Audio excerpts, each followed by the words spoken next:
तक तो ठीक है वो है, लेकिन उसके आगे जितने भी ब्रेक पॉइंट्स हैं वो उन सब पे अप्लाई हो जाएंगे।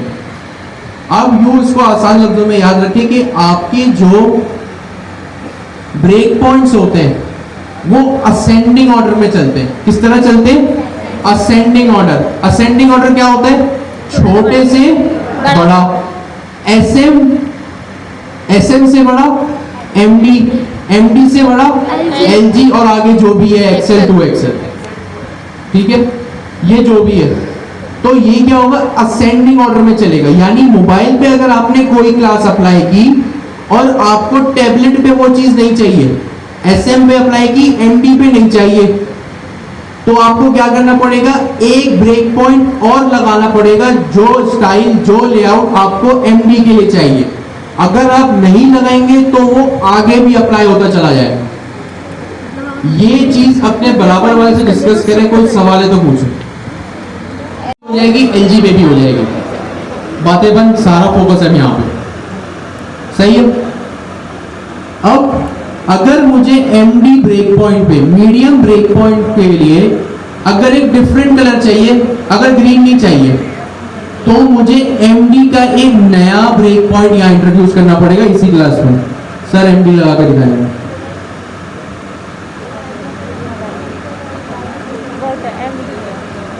ठीक है, एमडी। एक सेकेंड, अभी जो हमने डिस्कशन किया, जब भी आप ब्रेक पॉइंट लगाएंगे सबसे पहले एसएम, एमडी, एलजी, जिस स्क्रीन का आपको साइज चाहिए उसका प्रीफिक्स लगाना पड़ेगा। क्या लगाना पड़ेगा? प्रीफिक्स। तो देखिए एसएम के लिए जैसे प्रीफिक्स लगाया था कि भाई आपने एसएम पे ये चीज अप्लाई करनी है, एमडी पे भी मैं यहाँ पे एक प्रीफिक्स लगाऊंगा, और जो क्लास अप्लाई करनी है एमडी कॉलन, ये प्रीफिक्स है मेरा, डिवाइस का ब्रेक पॉइंट, और उसके बाद मेरी क्लास का नाम। सर इसका बैकग्राउंड कलर अब मैं एमडी पे चेंज करके दूंगा।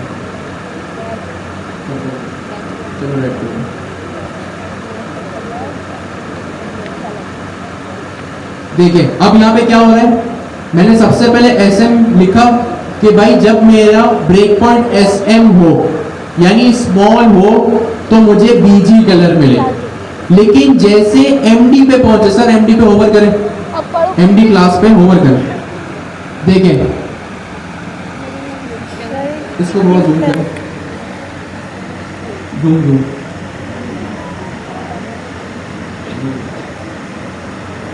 अच्छा इसका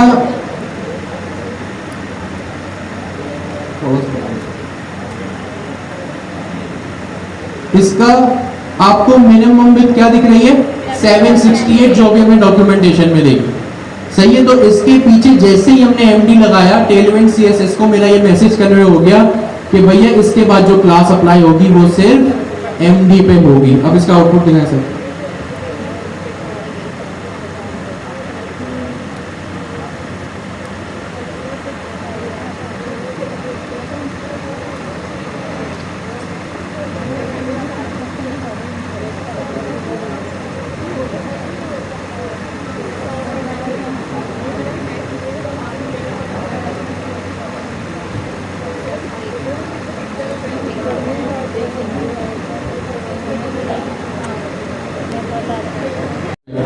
फिर जैसे ही मैं एक स्पेसिफिक विड्थ पे पहुंचा, मेरी स्क्रीन का कलर ग्रीन हो गया। ये ग्रीन क्या था? एसएम था। स्मॉल डिवाइसेस के लिए मैंने लिखा हुआ है एसएम। जैसे ही एसएम लिखा, टेलविंड सीएसएस को मैसेज कन्वे हो गया कि भाई बैकग्राउंड कलर ग्रीन करो। अब जैसे ही मैं एक्सीड करूंगा, एमडी पे पहुंचूंगा यानी मीडियम के साइज पे पहुंचूंगा, देखिए मेरा कलर चेंज हो गया।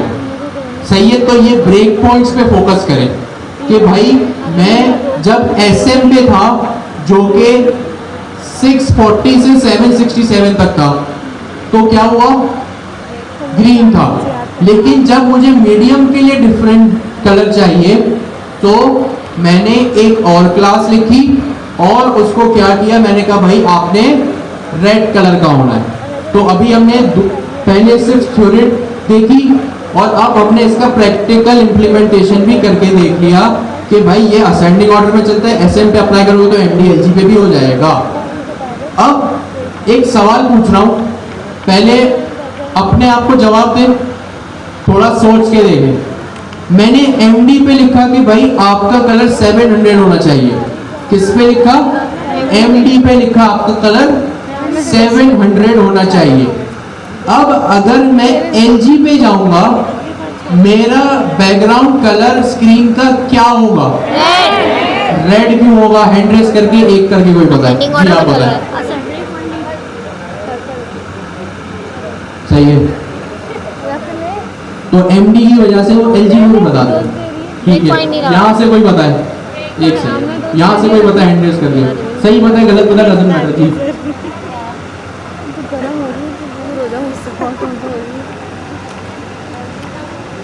सही है। आप कुछ कह रही थी?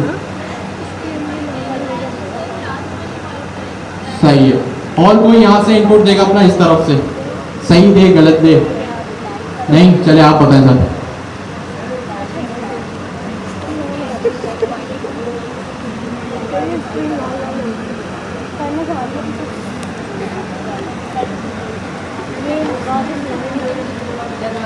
सही है, सही, देख ले।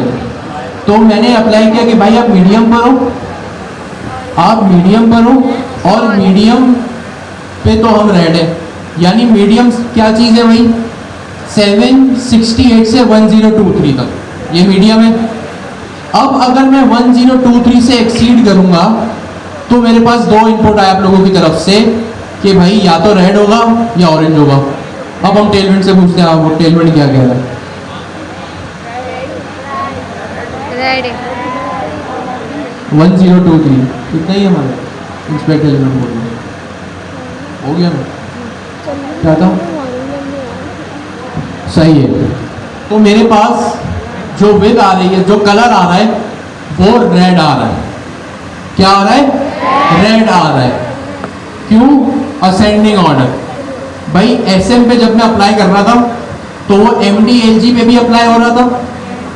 जब मेरे पास MD नहीं था, सिर्फ SM था। सही है।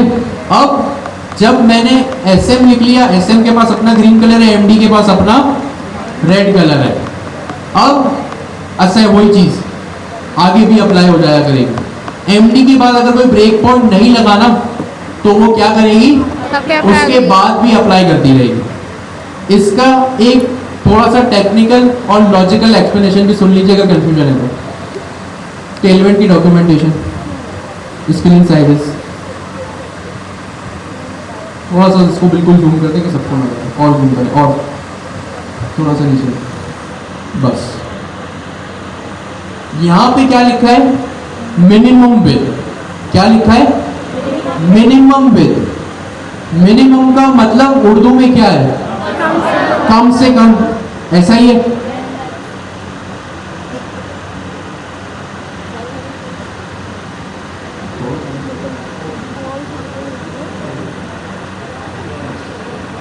मिनिमम का मतलब क्या है?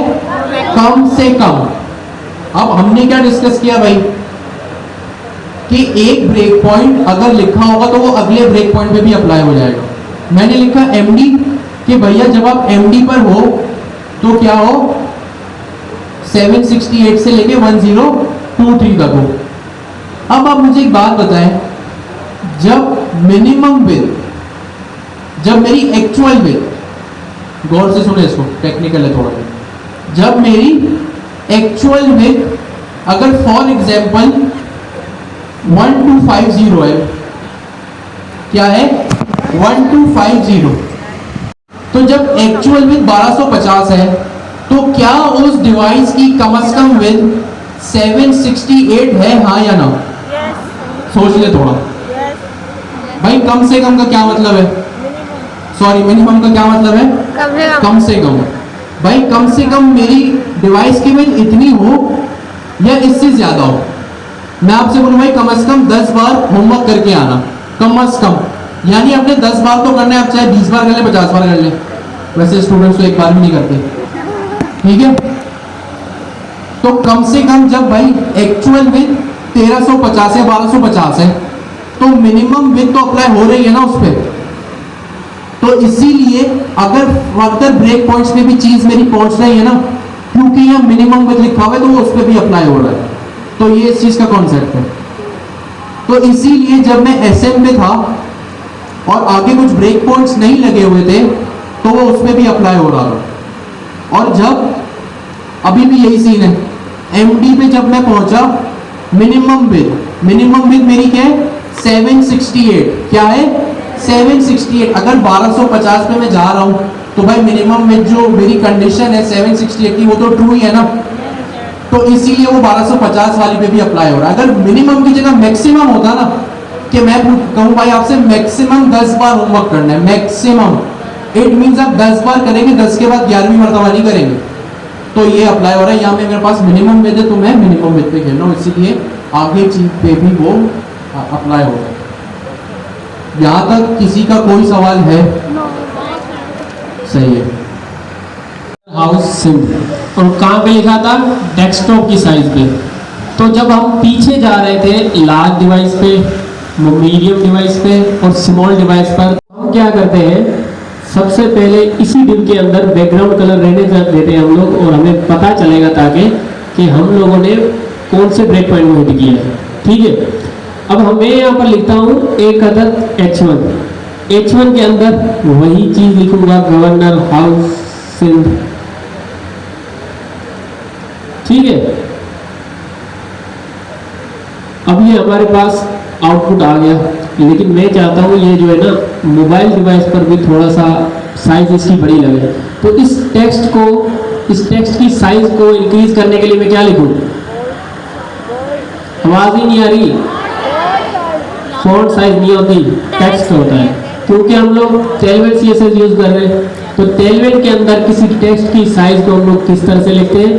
टेक्स्ट हम लोग स्मॉल कर सकते हैं, लार्ज कर सकते हैं, ठीक है, मीडियम भी कर सकते हैं, लेकिन इस केस में मैं करूंगा 2XL, ताकि आप लोगों को स्क्रीन पर भी दिख रहा है, लेकिन इसको सेंटर पे होना चाहिए। सही है, उसके लिए जस्टिफाई सेंटर नहीं करेंगे, हम सिंपल एक क्लास लिखेंगे टेक्स्ट सेंटर। तो क्या हो गया हमारा? टेक्स्ट सेंटर हो गया। अब मुझे बताएं कि अगर मैं इसको स्क्रॉल करूं और जाऊं स्मॉल डिवाइस पर, तो इसकी साइज क्या रहेगी? यही रहेगी या तब्दील हो जाएगी? यही रहेगी। अगर मीडियम पे जाऊं, लार्ज पे जाऊं, क्यों? क्योंकि जो मैंने सबसे पहले साइज लिखी है वो बाय डिफॉल्ट सब पर अप्लाई कर देगा, जब तक हम कोई ब्रेक पॉइंट डिफाइन नहीं करते। तो हम लोग चेक भी कर लेते हैं, मैंने इसको बढ़ाया, साइज वही आ रही है, ना वो बड़ी हो रही है ना छोटी हो रही है। जिस तरह से हमने पहले देखा था कि आप जो वेबसाइट बनाते हैं अपनी स्क्रीन के मुताबिक बनाते हैं, ठीक है, तो वो हर स्क्रीन पर वैसी ही रहती है। ठीक है, अब मैं क्या करता हूँ, मैं इसके अंदर एक अदद ब्रेक पॉइंट डिफाइन करता हूँ, और ब्रेक पॉइंट डिफाइन करने के लिए हमें क्या लिखना पड़ता है? स्मॉल के लिए मैंने साइज इंक्रीज करनी है, तो आप बताएंगे कि मैं क्या लिखूं? SM colon text 4XL। 2XL पहले ही है ना, एक्सेल लिख के क्या करेंगे? 4XL कर लेते हैं। जब हमारी साइज, हमारी स्क्रीन स्मॉल आ जाए तो क्या हो जाए? हमारा टेक्स्ट 4XL हो जाए। और अगर हमारी स्क्रीन तब्दील हो जाएगी, मतलब कि हमने ब्रेक पॉइंट्स को जब हिट किया तो हमारा कलर कौन सा हो जाएगा? ग्रीन हो जाएगा। तो पता चल जाएगा कि हमने ब्रेक पॉइंट को हिट किया है। अगर हमारे टेक्स्ट की साइज इंक्रीज होती है तो पता चल जाएगा। तो मैंने इसको पकड़ा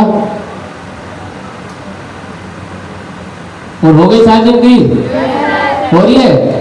तो इस तरह से हम लोग ब्रेक पॉइंट्स को यूज करके बैकग्राउंड कलर भी चेंज कर सकते हैं, टेक्स्ट की साइज भी चेंज कर सकते हैं, इसकी हाइट भी चेंज कर सकते हैं, इसकी विड्थ भी चेंज कर सकते हैं, हर वो चीज कर सकते हैं जो कि हम नॉर्मली अप्लाई कर रहे हैं। ठीक है, अब हमने इसको मोबाइल डिवाइस के लिए छोड़ दिया। अब अगर आगे आए तो इसकी इंक्रीज हो जाती है, लेकिन अब मैं चाहता हूं जब मीडियम डिवाइस पे जाए तो इसकी स्क्रीन 6XL हो जाए। तो उसके लिए क्या करेंगे?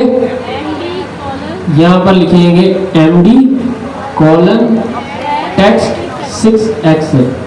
ठीक है, और अब मैं इसको थोड़ा सा जूम आउट करूँ ताकि वो स्क्रीन भी हमें दिखे। ये हमारी सबसे छोटी स्क्रीन है। उसके बाद हम लोग आते हैं स्मॉल के अंदर, और अब अगर हम मीडियम के अंदर आए तो ये साइज इंक्रीज हो जाती है। तो इस तरह से ब्रेक पॉइंट्स का यूज करके आप अपने वेबसाइट की हेडिंग भी चेंज कर सकते हैं, कलर भी चेंज कर सकते हैं, और बहुत कुछ है करने के लिए। जब आप कोड के साथ खेलना स्टार्ट करेंगे तब आपको चीज़ें समझ में आएंगी। ठीक है, तो जो मैंने पहले चीज़ें बताई थी ये वाली, तो मैंने कहा था ना कि अगर इसको आपने समझ लिया 80% आपको समझ आ जाएगी। तो आ गई समझ? किस किस को समझ आई? जरा हाथ खड़ा करें। सही हो गया, गुड। चले फिर 10 मिनट अब की हम लोग ब्रेक। जो है मेरी डिफरेंट स्क्रीन्स पे के ऊपर एक्सेसिबल हो सकता है। अब हम एक काम करेंगे, अभी हमने देखा एक सिंपल बैकग्राउंड कलर का कॉन्सेप्ट कि किस तरह हम ब्रेक पॉइंट्स को डिफाइन करके अपने लेआउट्स को चेंज करें। अब जैसे मेरे पास एक ये वेबसाइट है गवर्नर से, यहाँ पे अगर मैं थोड़ा सा स्क्रॉल करूँ तो देखें मेरे पास जो कार्ड्स आ रहे हैं, क्योंकि ये डेस्कटॉप है लेफ्ट टू राइट, ये डेस्कटॉप है तो मेरे पास लेआउट किस तरह का आ रहा है? Left to right. लेकिन जैसे ही मैं इस वेबसाइट को अगर मोबाइल पे ले जाऊं, इसका लेआउट बदल गया। सेम चीज लेफ्ट टू राइट पे आ रही थी, अब टॉप टू बॉटम पे आ रही है। इसको हम किस तरह अचीव कर सकते हैं भाई, अभी देख लेते हैं। हम भी इस तरह का एक कार्ड कंपोनेंट बना सकते हैं। जैसे आपने देखा होगा ना अक्सर शॉपिंग वेबसाइट्स पे, ई कॉमर्स वेबसाइट्स पे कुछ कार्ड आ रहे होते हैं हमारे पास। अच्छा, ये चीज देख के आपको एक चीज पता चली होगी कि डेस्कटॉप पे जो चीजें आती है ना वो लेफ्ट टू राइट आती है या हॉरिजॉन्टली आती है। लेकिन जब लेआउट बदलता है, ब्रेक पॉइंट बदलता है, विद डिवाइस बदलती है, तो सेम चीज टॉप टू बॉटम हो जाती है। ये चीज हम कैसे करेंगे? अभी हम एक काम करते हैं, अपना कार्ड बना लेते हैं। मैं अपने फोल्डर स्ट्रक्चर में आया Next.js के। अभी हम सिंपल HTML CSS कर रहे थे तो हमने Next.js टेलमेंट CSS का प्लेग्राउंड पकड़ लिया। अभी हम यहाँ आ जाते हैं। मैंने यहाँ राइट क्लिक किया, ऐप के ऊपर कंपोनेंट्स का फोल्डर मेरे पास बना हुआ है। यहाँ पे आके मैं एक कंपोनेंट क्रिएट करता हूँ, फॉर एग्जांपल प्रोडक्ट कार्ड का .tsx। अब क्योंकि ये कंपोनेंट है तो मैंने इसको पास्कल केस में रखा। पहला लेटर भी कैपिटल पहले वर्ड का और दूसरे वर्ड का पहला लेटर भी कैपिटल। यहाँ मैं लिखा फंक्शन प्रोडक्ट कार्ड। इस सिंटैक्स से तो आप सब फेमिलियर है ही। एक्सपोर्ट डिफॉल्ट प्रोडक्ट कार्ड, और यहाँ मैंने इसको आके रिटर्न करवा दिया। सॉरी, रिटर्न तो मैं करवा चुका हूँ।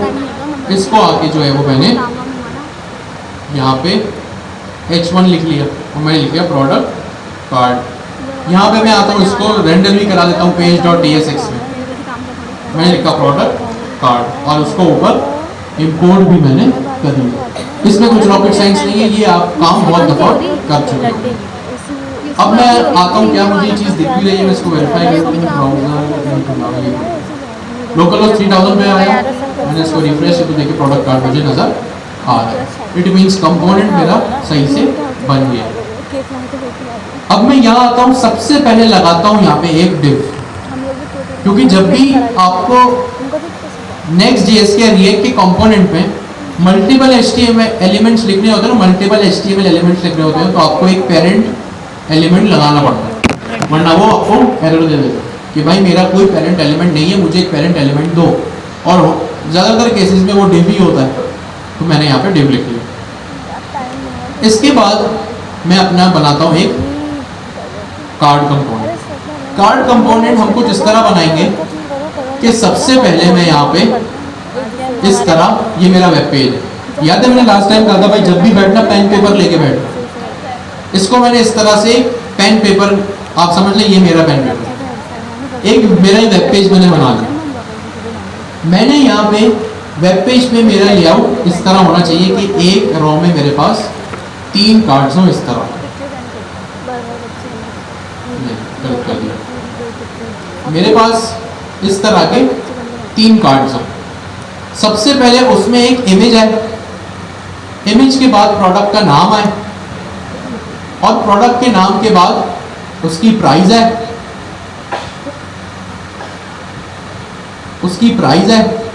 और प्राइस के बाद उस पर बाय नाउ का एक बटन आऊंगा। इस तरह मेरे पास टोटली 3 कार्ड यहाँ पे अवेलेबल होने चाहिए। इस तरह का। अभी क्योंकि मैं डेस्कटॉप की बात कर रहा हूँ तो मेरे पास चीज़ किस तरह आएगी, लेफ्ट टू राइट आएगी, हॉरिजॉन्टली आएगी। ठीक हो गया जी। लेकिन सेम चीज़ जब मैं मोबाइल पे ओपन करूँ तो मेरे पास, सॉरी ये मेरा मोबाइल है, ये क्या चीज़ है, मोबाइल है। और सपोज करें ये मेरा कार्ड है, ये मेरा क्या है,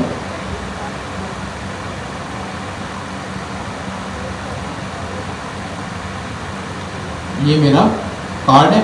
डेस्कटॉप पे ये लेफ्ट टू राइट आ रहा है, मोबाइल पे ये कुछ टॉप टू बॉटम आएगा इस तरह से।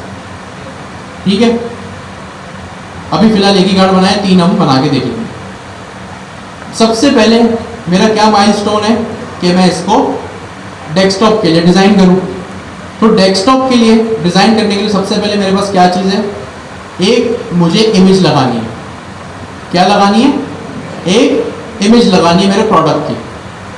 जब आप HTML में, कोर HTML में, प्लेन HTML में इमेज लगाते हैं ना, तो आपके पास एक अलग इमेज का टैग होता है। इमेज का टैग होता है इस तरह का, ज़हन में रहे ये इमेज का टैग एक क्लोजिंग टैग है, सही है, सॉरी सेल्फ क्लोजिंग टैग है। ये सेल्फ क्लोजिंग टैग है, यानी जिस एंगुलर ब्रैकेट्स में ये ओपन होगा उसी में इसका फॉरवर्ड स्लैश लग के ये क्लोज हो जाएगा। IMG अनलाइक योर डिव एक यहाँ पे ओपन हो रहा है, यहाँ पे बंद हो रहा है, लेकिन इमेज टैग आपका इस तरह ओपन हो रहा है, इसी तरह क्लोज हो रहा है। इमेज टैग हमेशा याद रहे इस तरह लगता है, इस तरह नहीं लगता, ये गलत चीज है। सही है, ये क्या है, गलत चीज है। तो यहाँ पे आपने लिखा IMG यानी इमेज का टैग और फॉरवर्ड स्लैश लगा के इसको क्लोज कर दिया। इसमें 2 अदद एट्रीब्यूट्स आते हैं, एक अदद SRC का एट्रीब्यूट आता है, दूसरा क्या आता है, ऑल्ट का। SRC का क्या मतलब है, SRC का मतलब है सोर्स। सोर्स में क्या होता है, आप अपने इमेज का URL लगा दें। अब चाहे वो URL गूगल का हो या आपके लोकल प्रोजेक्ट में, लोकल कंप्यूटर में, कहीं डेस्कटॉप में, किसी भी फोल्डर में वो इमेज रखी हो, वो यहाँ पे हो सकता है। ऑल्ट का मतलब होता है ऑल्टरनेट। क्या मतलब होता है, ऑल्टरनेट। ये ऑल्टरनेट कब काम आता है, अगर किसी भी वजह से आपकी ये सोर्स खराब है या आपकी इमेज डिस्प्ले नहीं हो रही, तो एक ऑल्ट का एट्रीब्यूट वहां पे अपना काम दिखा देगा। ठीक है, तो ये होता है आपके पास इमेज का टैग। लेकिन जब Next.js की बात आती है ना, Next.js की जब बात आती है और जब Next.js के प्रोजेक्ट में, Next.js के कंपोनेंट में आपको इमेज यूज करनी हो, तो आपके पास एक Next.js का कोर इमेज कंपोनेंट होता है। क्या होता है, Next.js का कोर इमेज कंपोनेंट होता है। जिस तरह आपके पास लिंक का कंपोनेंट था ना, लिंक का कंपोनेंट यूज किए, लिंक का कंपोनेंट क्या करते हैं, जैसे एंकर टैग HTML में अवेलेबल होता है ना, सेम चीज आपको Next.js में चाहिए, तो आप लिंक कंपोनेंट को यूज करें। उसके लिए कुछ आपने इस तरह किया होगा, नेक्स्ट स्लैश लिंक। इसका क्या मतलब है भाई, जब भी एंकर टैग वाला काम HTML के एंकर टैग वाला काम आपने Next.js में करना है, तो आप लिंक कंपोनेंट को यूज करेंगे। इसी तरह सेम इमेज के टैग का काम जब आपने Next.js में करना है, तो आप Next.js का कोर इमेज कंपोनेंट यूज करेंगे। इसको मैंने कहा इंपोर्ट इमेज। ये बात मैंने भी 10 दफा बताई, आप यहां से भी इसको वेरीफाई कर लें। जब Next.js भी आपको कंपोनेंट दे रहा है ना, तो उसका पहला लेटर कैपिटल है, तो इन बेस्ट प्रैक्टिसेस को फॉलो करें। मैंने क्या किया, इमेज कंपोनेंट को यहां से इंपोर्ट किया फ्रॉम नेक्स्ट स्लैश इमेज, तो इमेज कंपोनेंट हमें यहां से इंपोर्ट करना पड़ेगा। अब मैं इसको भी रिप्लेस करता हूं, इसको मैंने किया Ctrl+C और यहाँ पे मैं इसको यहाँ पे, ये भी सेल्फ क्लोजिंग होता है। ठीक है, ये क्या होता है, ये भी सेल्फ क्लोजिंग होता है। मैंने लिखा angular bracket image space forward slash और यहाँ पे इसको क्लोज कर दूंगा। अब ये मुझे एक एरर दे रहा है। ठीक है, ये क्या कह रहा है भाई, सोर्स मिसिंग है आपका, SRC जो है वो मिसिंग है आपका। तो मैं यहाँ पे लिख देता हूँ SRC। मेरे पास यहाँ पे ऑलरेडी एक इमेज पब्लिक फोल्डर में रखी हुई है, ये मेरा पब्लिक फोल्डर है, चला गया, ये रहा। मेरे पास एक पब्लिक फोल्डर है, पब्लिक फोल्डर में product1.png मैंने पहले से यहाँ पे अपने पास रखी हुई है। जब भी आप पब्लिक फोल्डर से कुछ इंपोर्ट करते हैं ना, आपको पूरा डबल डॉट स्लैश या स्लैश डॉट स्लैश लगाने की नीड नहीं होती, आप सिंपल एक फॉरवर्ड स्लैश लगा दें, सिंपल वो खुद ही समझ जाएगा Next.js कि भाई ये जो चीज़ मंगाने की कोशिश कर रहा है ये पब्लिक फोल्डर से मंगा रहा है। मैंने यहाँ पे लिखा फॉरवर्ड स्लैश, मेरी इमेज का क्या नाम है, product1.png, एक्सटेंशन के साथ में लिखूंगा, विदाउट एक्सटेंशन नहीं लिख सकता मैंने लिखा product1.png। अब जैसे मैं अपने ब्राउजर में आऊंगा, सॉरी, जैसे ही मैं अपने ब्राउजर में आया, ये रहा मेरा लोकल होस्ट, तो यहाँ पे देखिए मुझे एक एरर दे रहा है। अब आप लोग एरर नहीं पढ़ते, एरर में सोल्यूशन लिखा होता है, लेकिन आप लोग परेशान हो जाते हैं। ये क्या एरर लिखा है इसने, इमेज विद SRC, यानी भाई एक इमेज है जिसका SRC या सोर्स की वैल्यू product1.png है, उसमें विद की प्रॉपर्टी मिसिंग है। क्या मिसिंग है, विद की प्रॉपर्टी मिसिंग है। तो मैं यहाँ विद की प्रॉपर्टी लगा देता हूँ। विद मैंने लिखा, मैंने यहाँ पे लिख दिया फॉर एग्जांपल 300। ये जो भी 300 की वैल्यू है ये पिक्सल्स में इसको पिक करेगा। किस में पिक करेगा, पिक्सल्स में, यानी px में। आपको एक्सप्लिसिटली या पिक्सल्स लिखने की नीड नहीं है, आप सिर्फ 300 लिखना। तो अभी हमने देखा भाई जब इमेज कंपोनेंट होता है ना Next.js का, जो उसमें SRC एक रिक्वायर्ड एट्रीब्यूट है, अगर नहीं देंगे तो एरर दे देगा। हमने पहले ही SRC को यहाँ पे लिख दिया, फिर उसमें एक विद का एट्रीब्यूट भी हमने लगा दिया। अभी जब हम नहीं लगा रहे थे तो ये एरर दे रहा था, मैंने क्या किया यहाँ पे विद का एट्रीब्यूट भी लगा दिया। अब मैं देखता हूँ इसको, अभी भी ये एरर दे रहा है। हाइट, क्या कह रहा है ये, हाइट, हाइट प्रॉपर्टी आपकी मिसिंग है, यानी एक और रिक्वायर्ड एट्रीब्यूट है मेरे पास, वो क्या है, हाइट। हाइट। मैंने हाइट भी 300 कर दिया, ये भी इसको पिक्सल्स में पिक करेगा। अच्छा, जरूरी नहीं है कि ये दोनों वैल्यूज सेम हो, या अलग अलग भी हो सकती है। फिलहाल हमने इसको सेम रख दिया। तो 3 रिक्वायर्ड एट्रीब्यूट्स हमने देख लिए, SRC, विद और हाइट। अब देखते हैं क्या सीन है भाई। तो देखिए मेरे पास ये इमेज रेंडर हो गई। अभी क्योंकि बहुत ब्लर आ रही है तो मैं इसको थोड़ा सा स्मॉल कर देता हूँ। एहतियातन अभी भी ये मुझे यहाँ पे एक इशू दे रहा है। रेंडर तो हो गया ब्राउजर पे, लेकिन कह रहे हैं भाई प्रॉपर्टी ऑल्ट, यानी जो हमने थोड़ी देर पहले लगाया था ना ऑल्ट। तो अभी हमने 4 देखिए यहाँ भी एरर चला, और ब्राउजर पे तो वैसे ही पहले भी नहीं आ रहा था। तो इमेज कंपोनेंट में 4 रिक्वायर्ड एट्रीब्यूट्स होते हैं, SRC, ऑल्ट, विद और हाइट। जब इमेज कंपोनेंट, जब इमेज का टैग, इमेज आपको यूज करनी हो ना Next.js में, तो आप HTML का इमेज टैग कभी भी नहीं लगाएंगे। आप हमेशा Next.js का इमेज कंपोनेंट यूज करेंगे। सही है, इसके कुछ फायदे हैं। इमेज ऑप्टिमाइजेशन एक बहुत बड़ा चैलेंज होता है आपकी वेबसाइट में रिस्पॉन्सिवनेस के लिए। भाई ये डिवाइस है तो इमेज का रेजोल्यूशन ये होना चाहिए, वो है तो वो होना चाहिए। आपने नोट भी किया होगा कि जब भी आप अपनी इमेज, आप खुद अपनी तस्वीर खींचें, कभी कभी क्या होता है उसके पिक्सल्स जो है ना वो बर्स्ट हो जाते हैं, इमेज ब्लर हो जाती है। तो Next.js का इमेज कंपोनेंट यूज करने का ये एक बहुत बड़ा फायदा है कि वो इमेज को खुद हैंडल कर लेता है। इस तरह के अजीबोगरीब मसलों में एज अ डेवलपर हमें फंसने की नीड नहीं होती। तो इसलिए हम Next.js का इमेज कंपोनेंट यूज करते हैं, ठीक है। और ये 4 मेन रिक्वायर्ड एट्रीब्यूट्स होते हैं। यहाँ मैंने कुछ भी लिख दिया, फॉर एग्जांपल product1, ठीक है। यहाँ पे मेरी इमेज शो हो रही है, ठीक है। ये मैक्सिमम मेरी 100% साइज है, इसको हम यूरोप लेंगे, ठीक हो गया जी। मैंने यहाँ पे इसको इमेज कंपोनेंट बना लिया। अब मैं क्या करता हूँ, तो मेरा पहला माइलस्टोन अचीव हो गया। यहाँ पे मेरा माइलस्टोन क्या था भाई, ये रहा, एक कार्ड बनाना है जिसमें सबसे पहले इमेज आएगी। इमेज तो आ गई, ठीक है, इमेज मेरी यहाँ पे आ गई।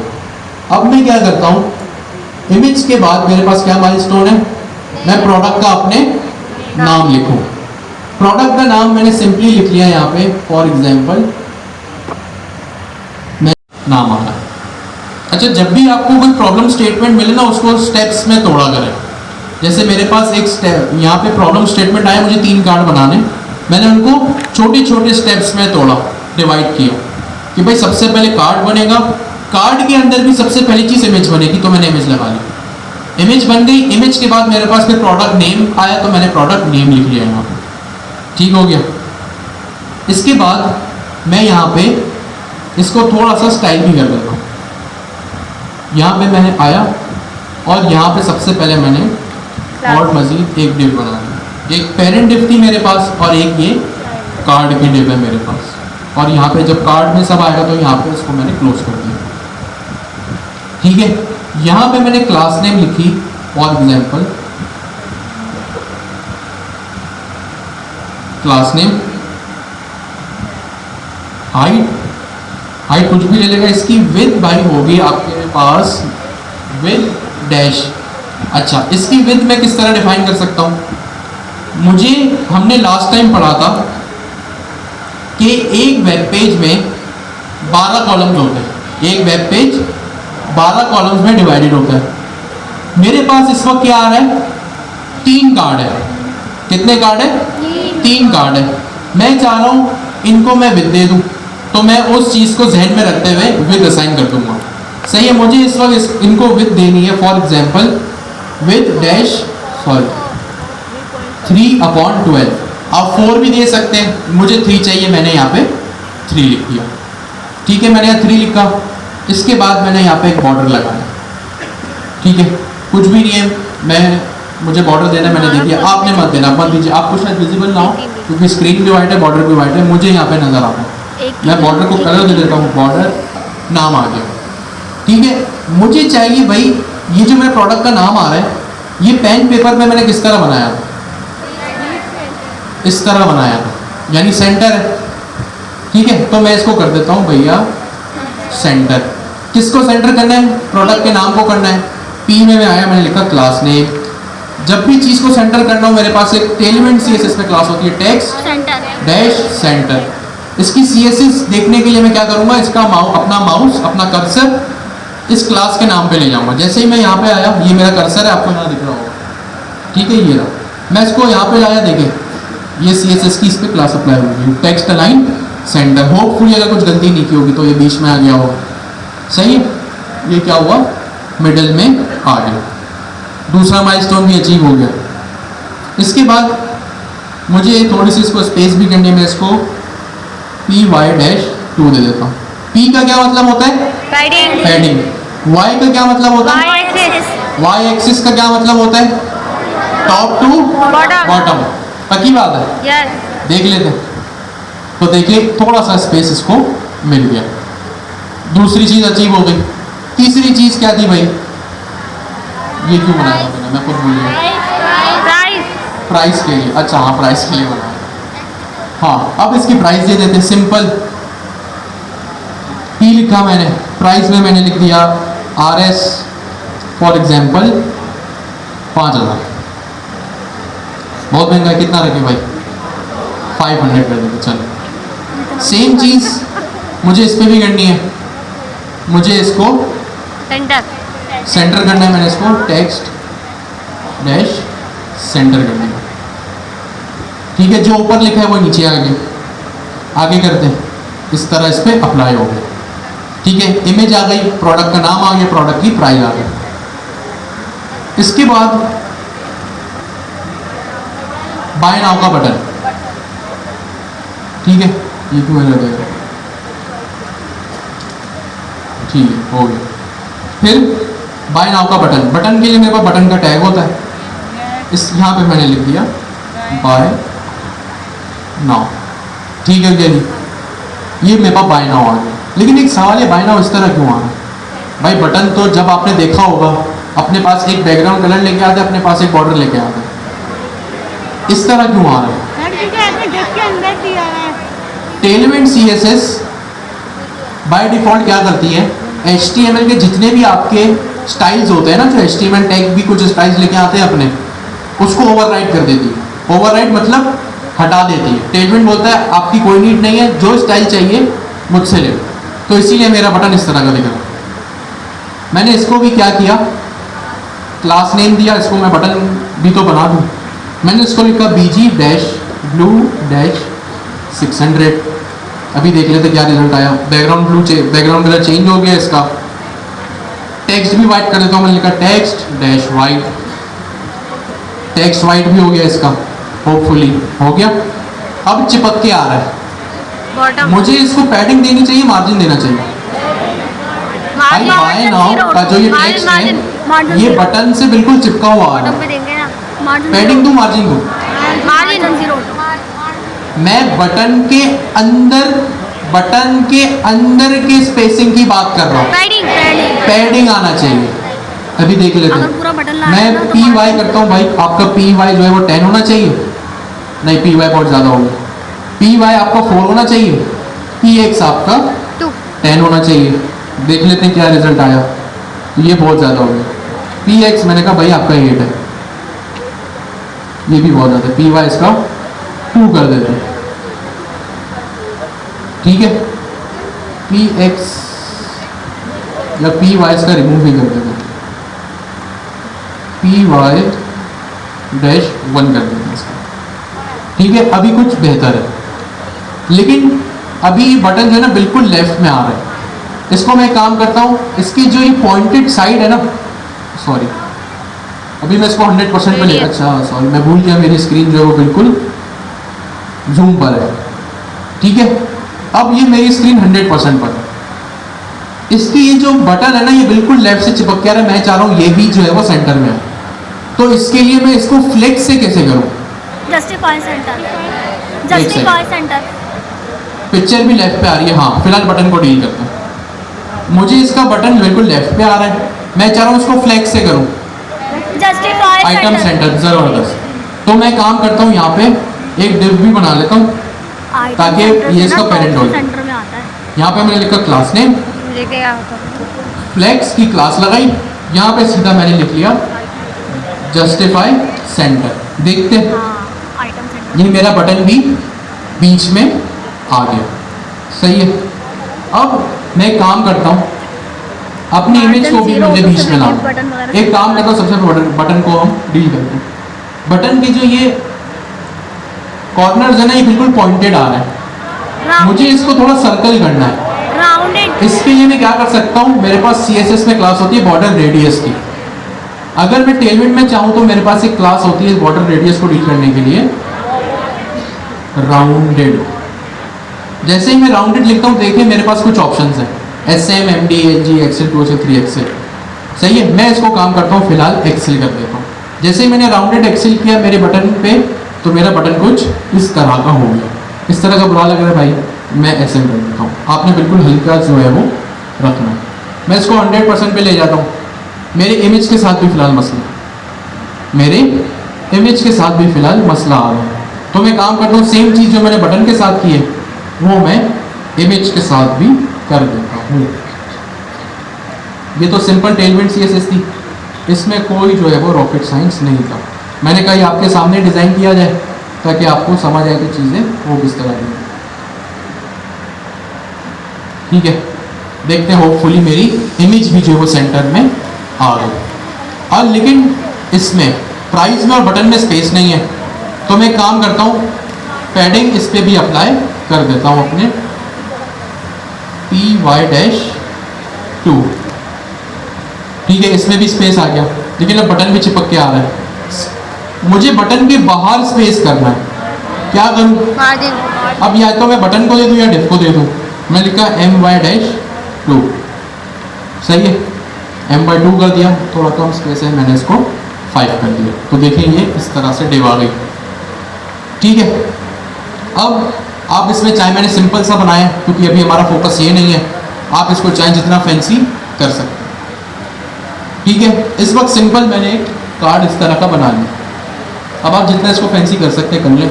मुझे ये 3 कार्ड चाहिए, एक नहीं चाहिए।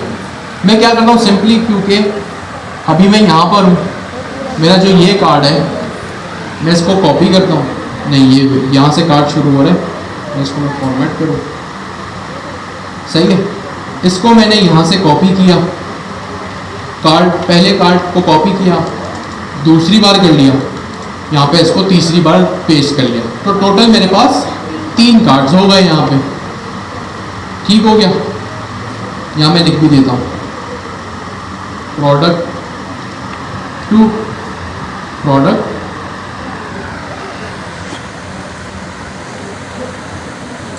3 और ऊपर लिख देता हूँ प्रोडक्ट 1।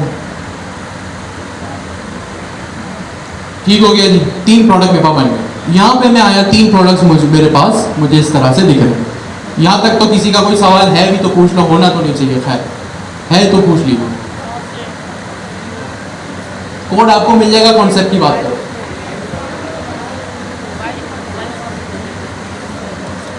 हाँ बिल्कुल कर सकते थे, अभी हम उस स्टेज पे नहीं पहुंचे ना, अभी हम क्लास में यही पढ़ रहे हैं तो इस पे कर सकते। जबरदस्त आइडिया होगा और यही चाहिए, जो रिएक्ट के कोड कॉन्सेप्ट है होना यही चाहिए। ठीक है, तो अब हम आगे चलते हैं। तो मेरे पास यहाँ पे चीजें अचीव होना शुरू हो गई है। एक कार्ड बन गया जिसमें इमेज भी आ रही है, प्राइस भी आ रही है और प्रोडक्ट का नाम भी आ रहा है और बाय नाउ का बटन भी आ रहा है। लेकिन एक चीज मिसिंग है, ये जो मेरे 3 कार्ड है ना डेस्कटॉप पे, ये लेफ्ट टू राइट आ रहे हैं, लेकिन यहाँ पे टॉप टू बॉटम आ रहा है। ठीक है, अब मैं क्या करूं, डिस्प्ले इनलाइन ब्लॉक लगा दूं? नहीं, फ्लेक्स। लास्ट क्लास में हमने पढ़ा भी था, हम क्या करेंगे, डिस्प्ले फ्लेक्स लगाएंगे ताकि ये एक ही रो में तीनों आ जाए। ठीक है, मैं यहाँ पे आया, कहाँ लगाऊंगा, प्रोडक्ट पेरेंट डिफ किसकी क्या है,